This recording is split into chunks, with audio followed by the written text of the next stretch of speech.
Hello my dear students आज से हम लोग जो सीबीएसई का एग्ज़ाम होने जा रहा है आज से लगभग 2 महीने के बाद जो सीबीएसई बोर्ड के एग्ज़ाम में जो भी फिजिक्स से रिलेटेड क्वेश्चन आज तक पूछे गए हैं माय डियर यानी कि 2020 तक जितने भी क्वेश्चंस पूछे गए हैं तो फिजिक्स के अंदर जितने कुछ न्यूमेरिकल प्रॉब्लम्स हैं और जो कुछ थ्योरेटिकल न्यूमेरिकल क्वेश्चंस जो हैं उनका भी डिस्कशन हम लोग आज से करने वाले हैं माय डियर। तो जो भी बच्चे 2021 के अंदर 12 का बोर्ड का एग्जाम देने जा रहे हैं उन सभी के लिए बहुत बड़ी खुशखबरी है माय डियर। आपने अभी तक अपना सिर्फ टेक्स्ट बुक पढ़ा होगा या जहां भी आप पढ़ रहे होंगे वहां आपने नोट्स अपना पढ़ा होगा माय डियर, लेकिन किसी भी एग्जामिनेशंस के लिए उस एग्जाम का क्वेश्चन बैंक पढ़ना सबसे ज़्यादा जरूरी होता है माय डियर, क्योंकि कहीं ना कहीं 50% से भी ज़्यादा क्वेश्चंस जो है उस क्वेश्चन बैंक से ही आते हैं माय डियर। खास करके अगर बोर्ड एग्जामिनेशंस की बात की जाए तो और सीबीएसई बोर्ड के अंदर भी लगभग यही कहानी होती है कि लगभग 50 से 60% क्वेश्चन जो है अगर आपने लास्ट के 10-15 साल के क्वेश्चन बैंक किए हैं पढ़ के गए हैं तो 50 से 60% क्वेश्चन वहीं से आएंगे और जो 40% या 50% क्वेश्चन नए होंगे वो भी आप पहले से थ्योरी के अंदर पढ़ाई करके गए होंगे। तो बहुत आसानी से आपका मार्क्स बहुत शानदार बहुत ज़बरदस्त आ सकता है अगर आप क्वेश्चंस बैंक करके जा रहे हैं माय डियर। तो आज से हम लोग शुरू कर रहे हैं फिजिक्स का क्वेश्चन बैंक सीरीज, जिसमें मैं आप सभी को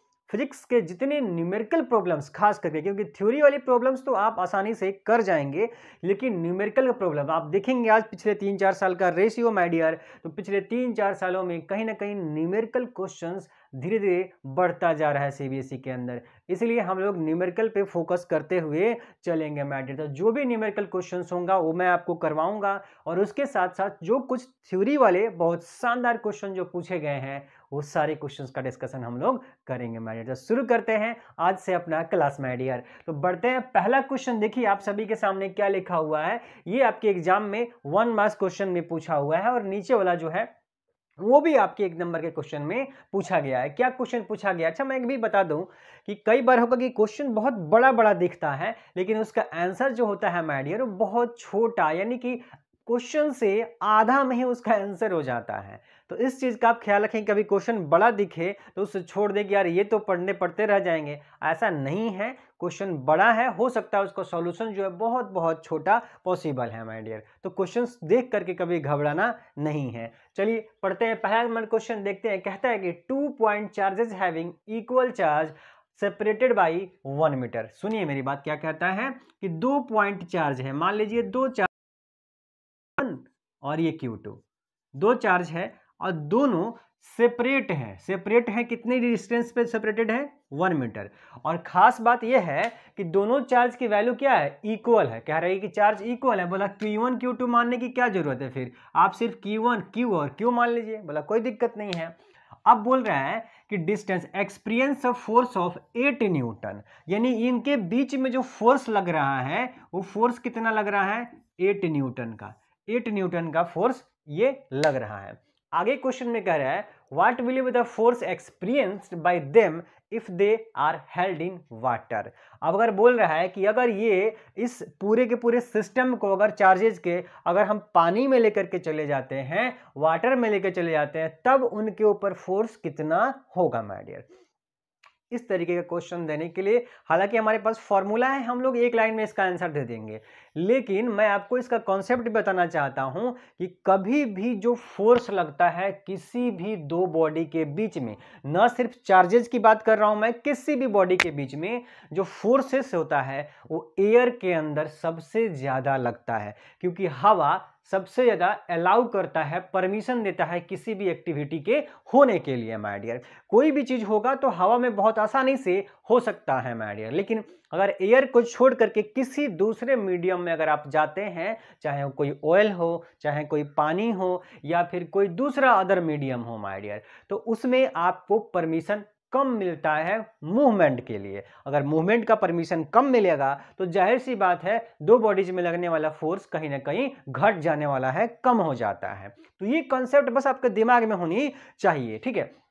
अब हमसे कह रहा है कि अगर ये पहले जो है हवा में था और उसको हम पानी में, वाटर में अगर लेकर के गए हैं, तो इसका मतलब कहीं ना कहीं इनके बीच में लगने वाला फोर्स क्या हो जाएगा, कम हो जाने वाला है। यानी कि जो वैल्यू होगी वो पहले अगर 8 न्यूटन है, 8 न्यूटन है, तो अब 8 न्यूटन से कम वैल्यू मिलने वाली है हमें। लेकिन अब मिलेगी 8 न्यूटन से कम ही, लेकिन कितनी वैल्यू होगी अगर वो हमें बतानी है तो हमें फॉर्मूला इस्तेमाल करना पड़ता है। फॉर्मूला हमारे पास होता है F dash equal to F upon epsilon R, या एप्सिलन आर को ही हम लोग के बोल देते हैं माय डियर। ये फोर्स की वैल्यू होती है। एफ डैश होता है किसी अदर मीडियम में फोर्स की वैल्यू, और एफ होता है एयर में फोर्स की वैल्यू। तो पहले बोल रहा है कि एयर में जो है आपका 8 न्यूटन का फोर्स लग रहा है। बोला ठीक है सर, यानी एफ की वैल्यू है 8 और एप्सिलन आर रिलेटिव परमिटिविटी कह लीजिए, या फिर के डाई इलेक्ट्रिक कांस्टेंट कह लीजिए, दोनों सेम ही है। और हमें क्वेश्चन में पहले ही मेंशन किया गया है कि वाटर के लिए के की वैल्यू कितनी होती है, 80 होती है। तो वाटर में लेके जा रहे हैं, यहाँ पे वैल्यू रख देंगे 80 एप्सिलन आर की या के की, तो ये कट गया, कितना हो गया 1/10, या 1/10 इजकल टू हम क्या लिख सकते हैं 0.1 न्यूटन। तो हमारा क्या आंसर हो जाएगा 0.1 न्यूटन आंसर हो जाएगा। मेरे बहुत आसान क्वेश्चन था, मुझे इसके रिलेटेड जो कॉन्सेप्ट था वो भी मैंने आपको बता दिया, आशा करता हूँ समझ गए होंगे। अगला सेकंड क्वेश्चन देखते हैं क्या कहता है। सेकंड नंबर क्वेश्चन में आपको एक डायग्राम दे दिया गया है और क्वेश्चन पूछा जा रहा है कि which path is followed by electric field lines and why. हमसे कहा जा रहा है कि इलेक्ट्रिक फील्ड जो लाइंस है ABCD 4 पाथ है, ये कोई कंडक्टर है, हॉलो कंडक्टर है, ये मैं लिख देता हूं, ये क्या है, ये कोई है हॉलो कंडक्टर। तो कोई हॉलो कंडक्टर है और उससे electric field lines, 4 electric field lines pass हो रही हैं। तो हमसे कह रहा है कि which path is followed by electric field lines.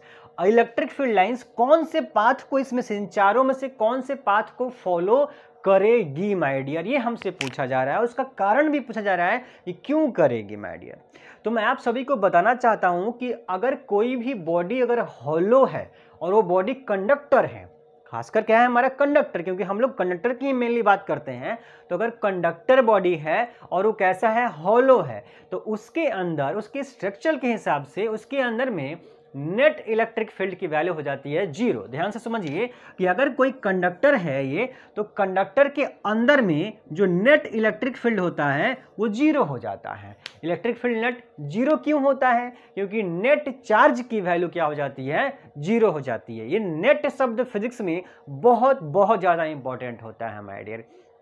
Net charge कहने का मतलब कि जितना पॉजिटिव होगा उतना ही निगेटिव होगा, इसलिए दोनों एक दूसरे के इफेक्ट को खत्म करते हैं। तो नेट चार्ज 0 होता है और उसकी वजह से नेट इलेक्ट्रिक फील्ड की वैल्यू कंडक्टर के अंदर में 0 होती है। तो अगर इलेक्ट्रिक फील्ड ही नहीं है अंदर में, तो इलेक्ट्रिक फील्ड लाइंस कहां से आएगी माय डियर। इसीलिए अंदर में इलेक्ट्रिक फील्ड लाइंस नहीं होता है किसी भी हॉलो कंडक्टर के। केवल क्या होता है, उसके सरफेस के ऊपर होता है, क्योंकि ये जो सरफेस है, इस सरफेस पे ही चार्ज होता है। चार्ज कहाँ होता है, कि किसी हॉलो कंडक्टर के सरफेस पे होता है, उसके अंदर में चार्जेस नहीं होते हैं, 0 होते हैं, और उसकी वजह से अंदर में इलेक्ट्रिक फील्ड भी 0 होता है, और इलेक्ट्रिक फील्ड 0 होगा तो इलेक्ट्रिक फील्ड लाइंस भी नहीं आने वाला है माय डियर। तो इस क्वेश्चन में हमसे कहा जा रहा है कि which path is followed by electric field lines. तो आप देख सकते हैं जो पाथ नंबर डी है वो डी यहां से चला है, लेकिन अंदर में यहां पे है ही नहीं, गायब है, और यही रिप्रेजेंट कर रहा है कि अंदर में जब इलेक्ट्रिक फील्ड होता ही नहीं है तो अंदर में इलेक्ट्रिक फील्ड लाइंस भी नहीं होंगी। इसका मतलब जो डी है वही हमारा क्या है, करेक्ट आंसर है। डी क्या है हमारा, करेक्ट आंसर होने वाला है। यहाँ पे अंदर में इलेक्ट्रिक फील्ड लाइंस नहीं होती है, और साथ साथ में जो सरफेस होता है उसके परपेंडिकुलर इलेक्ट्रिक फील्ड लाइंस होती हैं कंडक्टर के। यानी कि इस पॉजिटिव अगर चार्ज यहाँ से है तो यहाँ बिल्कुल यहाँ से इलेक्ट्रिक फील्ड लाइंस इस सरफेस के परपेंडिकुलर, इस सरफेस के क्या होती है, परपेंडिकुलर होती है। तो हालांकि परपेंडिकुलर देखा जाए तो सभी हैं, लेकिन यहाँ पे अंदर में इलेक्ट्रिक फील्ड है ही नहीं, इसलिए लाइंस भी नहीं होंगी। तो हमारा आंसर क्या हो जाएगा माय डियर, डी हो जाएगा। आशा करता हूं बहुत आसानी से आप ये कॉन्सेप्ट समझ गए होंगे। बाकी चलते हैं हम लोग कुछ और अगले क्वेश्चन के ऊपर चलते हैं।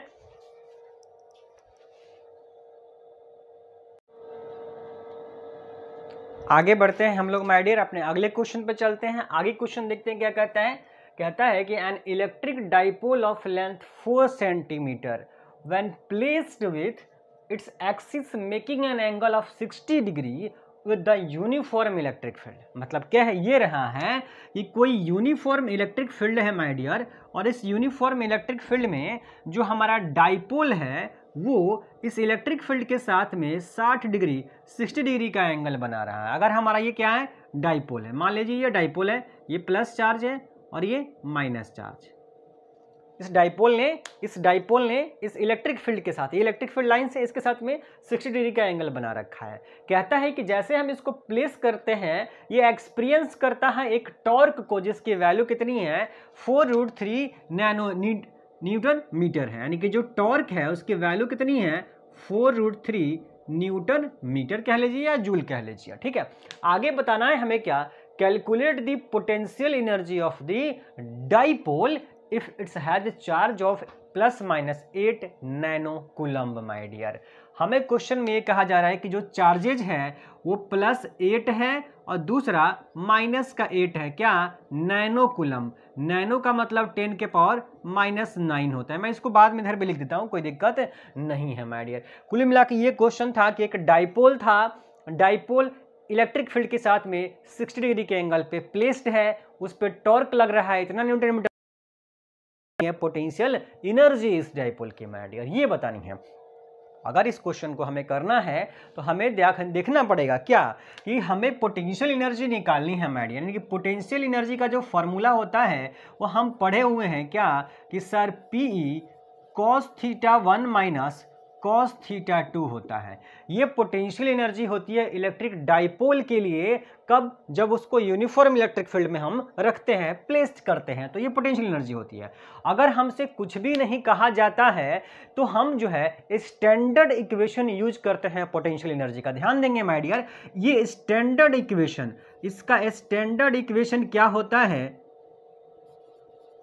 स्टैंडर्ड इक्वेशन क्या होता है, स्टैंडर्ड इक्वेशन में हम लोग θ1 को मानते हैं माय डियर 90 डिग्री और θ2 को मानते हैं थीटा, ये मानते हैं, ये θ1 को 90 डिग्री और θ2 को थीटा मानते हैं। ये पोटेंशियल एनर्जी डाइपोल का स्टैंडर्ड इक्वेशन होता है। तो क्या पुट कर देंगे, θ1 की जगह 90, तो θ1 जैसे 90 रखिएगा तो cos 90 की वैल्यू 0 होती है, cos 90 कितनी होती है 0, और θ2 की जगह पे क्या पुट करना है आपको, थीटा पुट करना है। तो जो आपको पोटेंशियल एनर्जी मिलेगी U इजकल टू क्या हो जाएगा PE, ये हो गया है 0, ये 0 हो गया है और माइनस साइन है तो बाहर आ जाएगा, और cos θ2, और θ2 को हमने क्या मान लिया है, थीटा मान लिया है, तो P cos थीटा हो जाता है माइनस के साथ में। और चूंकि हमें यहाँ पे कुछ भी कहा नहीं जा रहा है कि पहले डाइपोल कहाँ था, आपका इलेक्ट्रिक फील्ड के साथ में था तो इलेक्ट्रिक फील्ड के परपेंडिकुलर था। अगर कुछ भी नहीं कहा जा रहा है तो हम स्टैंडर्ड इक्वेशन यूज करेंगे, और स्टैंडर्ड इक्वेशन परपेंडिकुलर ही होता है। तो परपेंडिकुलर केस में क्या ले लेंगे, माइनस का P cos थीटा। हम लोग इस फॉर्मूले का इस्तेमाल करेंगे डाइपोल मोमेंट, क्या इलेक्ट्रिक पोटेंशियल एनर्जी कैलकुलेट करने के लिए माय डियर। ठीक है, चलिए अब हमें क्वेश्चन में दिया क्या हुआ है, हमें क्वेश्चन में दिया हुआ है टॉर्क, तो टॉर्क का फॉर्मूला होता है PE sin theta my dear. ये होता है टॉर्क, लगता कितना है PE sin थीटा, ये टॉर्क का फॉर्मूला होता है। तो आप ध्यान से देखिए, आप यहाँ पे आपको PE की जरूरत पड़ने वाली है। अगर PE पता हो हमको तो थीटा की वैल्यू 60 डिग्री हमें क्वेश्चन में मेंशन है, यहाँ 60 डिग्री थीटा रख देंगे तो cos 60 मिल जाएगा हमें। लेकिन PE की वैल्यू नहीं पता है, बोला PE नहीं पता है तो PE हम यहाँ से निकाल सकते हैं, क्योंकि यहाँ में हमें टॉर्क की वैल्यू गिवन है। हमें टॉर्क की वैल्यू देखिए गिवन है, कितना गिवन है 4√3 माय डियर। ये टॉर्क की वैल्यू 4√3 गिवन है, equal to P into E into sine theta. तो थीटा के जगह पे क्या पुट कर दीजिए 60 पुट कर दीजिए, तो साइन 60 हो जाएगा। तो यहाँ से हम PE कैलकुलेट कर सकते हैं, ये साइन 60 आकर के डिवाइड कर जाएगा 4√3 में, तो 4√3 डिवाइड बाई साइन 60, और साइन 60 की जो वैल्यू होती है वो कितनी होती है √3/2 होती है। कितनी होती है √3/2। तो साइन 60 की जगह पे हमने लिख दिया वैल्यू नीचे √3/2। अब √3/2 से √3 से कैंसिल हो गया और ये 2 चला गया ऊपर, तो 4 इंटू 2 कितना हो गया 8 आ गया वैल्यू, यानी कि P इंटू ई की वैल्यू हमें कितनी मिल गई है 8 मिल गई है वहां से माय डियर। अब उस वैल्यू को उठा करके आप यहां पे रख दीजिए, तो U इजकल टू क्या हो गया माइनस का 8 इंटू कॉस 60, थीटा की वैल्यू कितनी है 60 है, तो कॉस 60 और कॉस 60 की वैल्यू साइन 30 के बराबर होती है, यानी 1/2 के बराबर होती है। इसका मतलब क्या हो जाएगा, -8 इंटू कॉस 60 की वैल्यू 1/2, तो 2 से 8 कट गया, कितना बार में 4, तो पोटेंशियल एनर्जी कितनी मिल गई, -4 जूल माय डियर। क्या मिल गया, -4 जूल मिल गया। बहुत आसान क्वेश्चन था, जस्ट आपको दो फॉर्मूले को कंबाइन करने का काम करना था। एक था पोटेंशियल एनर्जी का फॉर्मूला और एक है टॉर्क का फॉर्मूला। टॉर्क हमें चूंकि क्वेश्चन में गिवन है, तो टॉर्क हमारा वैल्यू पुट कर दीजिए, थीटा की वैल्यू पुट कर दीजिए, पी निकाल लीजिए। आप चाहें तो केवल पी भी यहाँ पे वैल्यू रख सकते थे, क्योंकि हमें 4 सेंटीमीटर दिया हुआ है, चार्ज की वैल्यू दिया हुआ है, बिना उसका इस्तेमाल किए हुए, बिना 4 सेंटीमीटर लेंथ का इस्तेमाल किए, बिना इस चार्ज की वैल्यू का इस्तेमाल किए हुए हमने आंसर निकाल दिया है। अगर आपकी मर्जी है कि नहीं हम तो इस्तेमाल करेंगे, तो आप क्वेश्चन को लेंदी करेंगे माय डियर, और कुछ भी नहीं। आप चाहे तो यहाँ पे पी की वैल्यू, डाइपोल मोमेंट की वैल्यू Q इंटू 12 का इस्तेमाल करते, Q की वैल्यू 8 रखते और 12 की वैल्यू 4 रखते, और यहाँ से आप निकालते क्या, सिर्फ E, और फिर E निकाल के यहाँ पुट करके फिर P की वैल्यू रखते। तो इतना बड़ा करने की क्या, हम सिंपल वहाँ से निकाल सकते थे माय डियर। तो इस जिन बच्चों को नोट डाउन करना है, अगर आपको क्वेश्चन लिखना है कॉपी में, तो कॉपी में मैं हट जाता हूँ, वीडियो पॉज करके आप आसानी से पहले क्वेश्चन को नोट डाउन कर लेंगे और इसका सोल्यूशन भी लिख लेंगे माय डियर।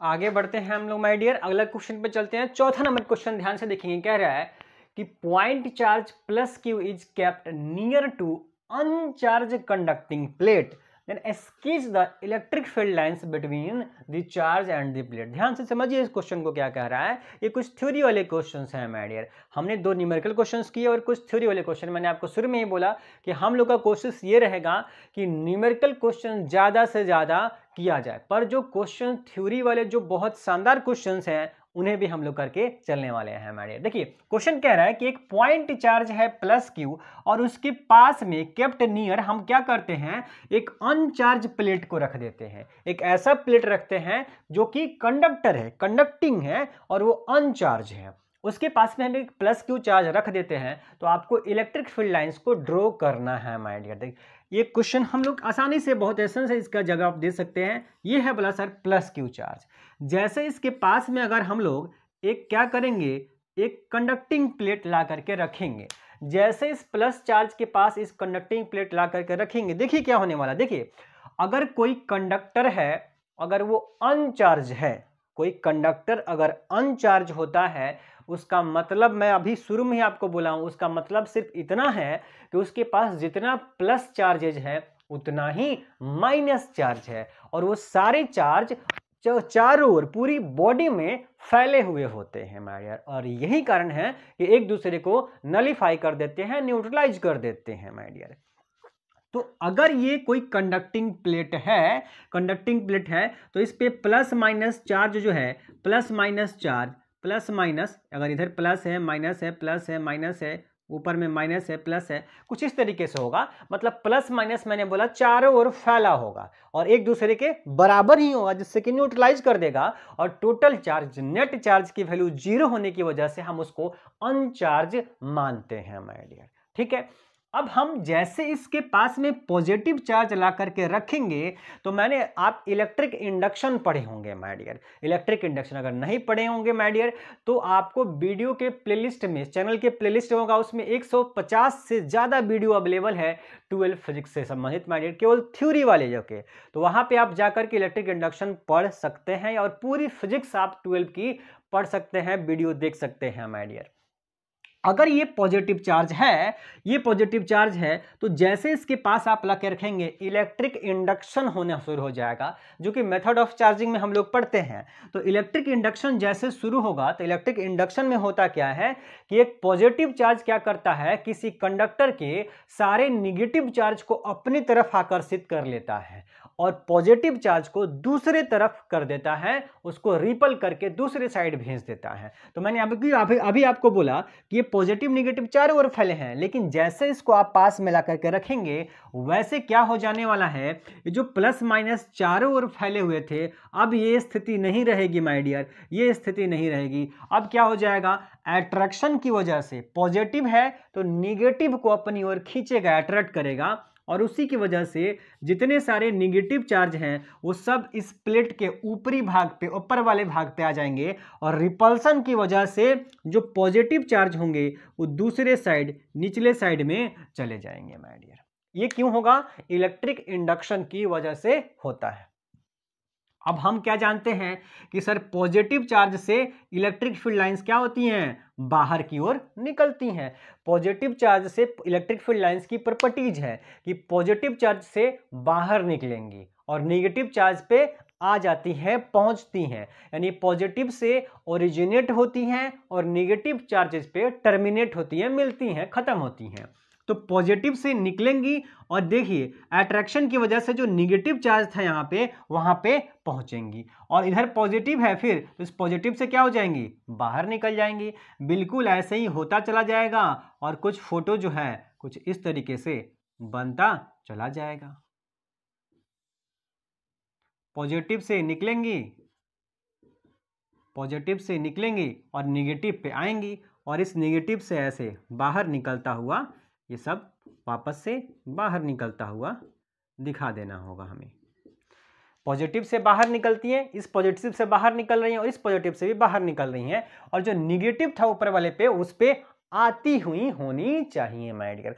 और देखिए अगर यहां से ऐसे आ रही हैं तो फिर हमने यहां पे स्ट्रेट क्यों बनाया, स्ट्रेट इसीलिए बनाया क्योंकि किसी कंडक्टर के सरफेस के हमेशा परपेंडिकुलर इलेक्ट्रिक फील्ड लाइंस होती हैं। ध्यान दीजिए इलेक्ट्रिक फील्ड लाइंस की प्रॉपर्टीज है कि वो हमेशा कंडक्टर के सरफेस के परपेंडिकुलर ही होता है, रिपल्सन की वजह से माय डियर। एक दूसरे को रिपल करता है electric field lines lateral direction में, यानी कि परपेंडिकुलर डायरेक्शन में, और इसलिए हो जाती है परपेंडिकुलर सरफेस पे कंडक्टर पे आ जाती हैं। तो ये जो भी आएंगी ये क्या होंगी, यहाँ पे एकदम से परपेंडिकुलर बनती हैं। ये अब बनेगा हमारा इस क्वेश्चन का फोटो। अगर यही क्वेश्चन प्लस चार्ज के जगह पे अगर माइनस चार्ज लिखा होता, यही क्वेश्चन प्लस के जगह पे क्या लिखा होता माय डियर, माइनस लिखा होता, तो यहां पे हमारा ये जो कंडक्टर बनता, ये माइनस वाला चार्ज इसके प्लस वाले चार्ज को अपनी ओर खींच लेता और माइनस वाले चार्ज को दूर भगा देता। तो माइनस से क्या होगा, बोला सर डायरेक्शन तो हम लोग कुछ ऐसे ही बनाएंगे, फोटो तो हमारा कुछ ऐसा ही बनेगा, लेकिन माइनस प्लस से निकलता हुआ और माइनस पे जाता हुआ, तो यहां से कुछ डायरेक्शन ऊपर की ओर हम लोग ड्रॉ कर लेंगे। कैसे डायरेक्शन बनाएंगे, ऊपर की ओर बनाएंगे, ठीक है। कुछ ऐसा ग्राफ बन जाएगा हमारा, कुछ इस तरीके का फोटो बनेगा। आया बात समझ में। पॉजिटिव है तो पॉजिटिव ऊपर से निकल के नीचे आ रही है, और निगेटिव है तो नीचे से ऊपर की ओर बना देनी है ग्राफ माय डियर, क्योंकि इलेक्ट्रिक फील्ड लाइंस की प्रॉपर्टीज होती हैं। आशा करता हूं आपको ये क्वेश्चन बहुत आसानी से समझ में आ गया होगा। आगे बढ़ते हैं क्वेश्चन नंबर 5, और आज के लिए आखिरी क्वेश्चन कहता है कि ग्राफ दिखाना, हमें क्या करना है, ग्राफ दिखाना है किसके बीच में, कूलम्ब फोर्स F और 1/r² के बीच में। जो F होता है यानी कि इलेक्ट्रिक जो फोर्स होता है F और 1/r² के बीच में हमें ग्राफ दिखानी है। किसके लिए, दो पेयर ऑफ चार्ज के लिए, एक पेयर है ये और एक पेयर है ये, यानी इनके लिए अलग ग्राफ दिखानी है और इनके लिए हमें अलग ग्राफ रिप्रेजेंट करनी है माय डियर। ध्यान दीजिए क्वेश्चन में फोर्स F और r² के बीच में ग्राफ नहीं पूछा जा रहा है, F और 1/r² के बीच में ग्राफ पूछा जा रहा है। आप क्वेश्चन गलती कर सकते हैं, ये F जो है F और r² इनके बीच में नहीं है ग्राफ, 1/r² के बीच में है, और 1/r² के फोर्स जो होता है डायरेक्टली प्रोपोर्शनल होता है, r² के इनवर्सली प्रोपोर्शनल, लेकिन 1/r² के डायरेक्टली प्रोपोर्शनल होता है। इसलिए डायरेक्टली प्रोपोर्शनल का ग्राफ हम लोग रिप्रेजेंट कर देंगे। ये अगर f है आपका और ये 1/r² है, 1 क्या है, r² है, तो डायरेक्टली प्रोपोर्शनल है, तो ग्राफ हम रिप्रेजेंट कर देंगे कुछ ऐसा। और देखिए ध्यान से, अगर ग्राफ अगर ये दोनों के लिए सेम ही है, इसके लिए भी 1/r², यानी r जो होती है, r जो डिस्टेंस होती है चार्जेस के बीच में, दो चार्ज है माय डियर, ये दो चार्ज है, इनके बीच की डिस्टेंस कितनी है r। अगर दोनों सिस्टम के लिए, इसके लिए भी और इसके लिए भी r सेम ही है, तो हमें कूलम्स लॉ कहता है कि जो फोर्स होता है वो डायरेक्टली प्रोपोर्शनल होता है Q1 इंटू Q2 के, यानी Q1 और Q2 पे निर्भर करेगा फिर ये ग्राफ, क्योंकि r दोनों के लिए क्या है, सेम है। तो ये रहा Q1, ये रहा Q2, ये रहा Q1, ये रहा Q2, इन दोनों का प्रोडक्ट मल्टीप्लाई करवाइएगा तो क्या मिलेगा, 2 1 जा 2 मिलेगा। यहाँ 3 में 1 से करवाइएगा तो क्या मिलेगा, 3 मिलेगा। तो दोनों में प्रोडक्ट किसका ज्यादा है हमारे यार, किसका प्रोडक्ट ज्यादा आ रहा है, बोला सर सेकंड वाले का प्रोडक्ट ज्यादा है, यानी सेकंड वाले का फोर्स क्या होगा, ज्यादा लगने वाला है, फोर्स ज्यादा लगने वाला है। फोर्स किस एक्सिस पे हमने खींचा है, y पे, तो y पे वैल्यू क्या होगी, ज्यादा होगी, तो y पे वैल्यू क्या होगी, ज्यादा। तो ये हो जाएगा, मान लीजिए अगर इसको हम सेकंड नंबर मान लें तो ये सेकंड नंबर हो जाएगा, ये फर्स्ट a है तो a मान लीजिए, ये हमारा एक ग्राफ बन जाएगा a और b के लिए। अगर इस सिस्टम को हम a मान लें और इस सिस्टम को अगर हम b मान लें तो b के लिए फोर्स ज्यादा होगा, क्योंकि Q1 और Q2 का प्रोडक्ट ज्यादा है, और यहाँ पे Q1 Q2 का प्रोडक्ट दो ही है, कम है, तो इसके लिए फोर्स की वैल्यू कम होगी। तो फोर्स यानी y एक्सिस में वैल्यू देखिए, y एक्सिस में ये वैल्यू इतनी होगी और y एक्सिस में ये वैल्यू इतनी होगी। तो b के लिए यानी इसके लिए फोर्स ज्यादा है तो ऊपर ग्राफ बनेगा, और इसके लिए फोर्स कम होगा क्योंकि चार्जेस का प्रोडक्ट कम है तो फोर्स की वैल्यू भी कम होगी, तो ग्राफ नीचे बनेगा। तो कुछ इस तरीके से हम लोग ग्राफ ड्रॉ कर सकते हैं किसके बीच में, इन दोनों क्वेश्चंस के, इन दोनों के लिए f और 1/r² के बीच में। तो ये था माय डियर आज क्लास, जिसमें हम लोग इलेक्ट्रोस्टैटिक्स के कुछ जो है न्यूमेरिकल और कुछ शानदार थ्योरी वाले क्वेश्चंस करने की कोशिश किए हैं। आगे आने वाले वीडियोज के अंदर भी कुछ ऐसे ही क्वेश्चंस लगातार जारी रहेंगे माय डियर। तो अपने दोस्तों तक जितना भी हो सकता है माय डियर आप वीडियो शेयर कीजिए, पहुंचाइए, ताकि इन 2 महीनों में CBSE के भी सारे स्टूडेंट्स जो हैं 90+ मार्क्स लेकर के फिजिक्स में आए माय डियर। मिलते हैं नेक्स्ट क्लास में।